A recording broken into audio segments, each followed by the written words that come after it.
ত্রয়োদশ জাতীয় সংসদ নির্বাচনে সাফল্য অর্জন করায় জাতীয় নাগরিক পার্টির আহ্বায়ক নাহিদ ইসলামকে অভিনন্দন জানিয়েছেন অন্তর্বর্তীকালীন সরকারের প্রধান উপদেষ্টা ডক্টর মোহাম্মদ ইউনূস। শনিবার দেয়া এক বার্তায় তিনি জানান, নাহিদ ইসলামের নেতৃত্বে এনসিপির সাহস, দৃঢ়তা ও আত্মবিশ্বাসের সঙ্গে নির্বাচনে অংশ নিয়ে বাংলাদেশের গণতান্ত্রিক ইতিহাসে তাৎপর্যপূর্ণ অধ্যায় রচনা করেছে। মাত্র এক বছর আগে ছাত্র জনতার অভ্যুত্থানের প্রেক্ষাপটে গড়ে ওঠা একটি নবীন দল হিসেবে 30টি আসনে প্রতিদ্বন্দ্বিতা, তার মধ্যে 6টিতে বিজয় এবং কয়েকটিতে সম্মানজনক লড়াইকে তিনি অসাধারণ অর্জন হিসেবে উল্লেখ করেন। প্রধান উপদেষ্টা বলেন, এ সাফল্য শুধু নির্বাচনী পরিসংখ্যান নয়, এটি তরুণ প্রজন্মের আত্মপ্রত্যয় ও গণতান্ত্রিক চেতনার বহিঃপ্রকাশ।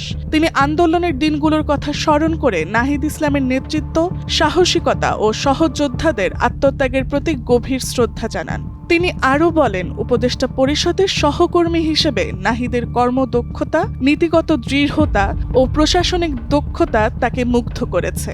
সংসদে অর্জিত প্রতিনিধিত্বের মাধ্যমে জনগণের আশা আকাঙ্ক্ষা তুলে ধরার আহ্বান জানিয়ে তিনি গণতন্ত্রকে আরও প্রাতিষ্ঠানিক রূপ দেওয়ার প্রত্যাশা ব্যক্ত করেন এবং নাহিদ ইসলামের সুস্বাস্থ্য ও দীর্ঘায়ু কামনা করেন।